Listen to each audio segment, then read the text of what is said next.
Alright, so welcome to Pbteck, and in this video I'm going to give you the details that you need to actually track or scan your Nigcomsat if you're having a signal already.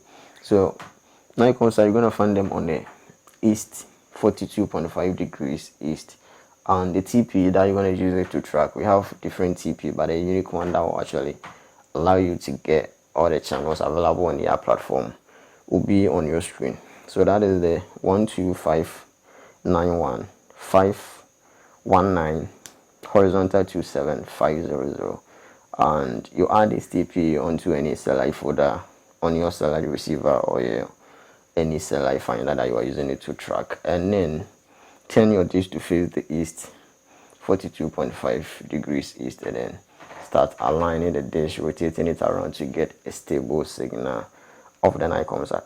So when it comes to the satellite dish that you're going to use, you can use any dish size ranging from 50 centimeters upwards, but always a bigger dish will be a plus. Or if you can afford or you have a bigger dish, you can use it to track and then get it easier.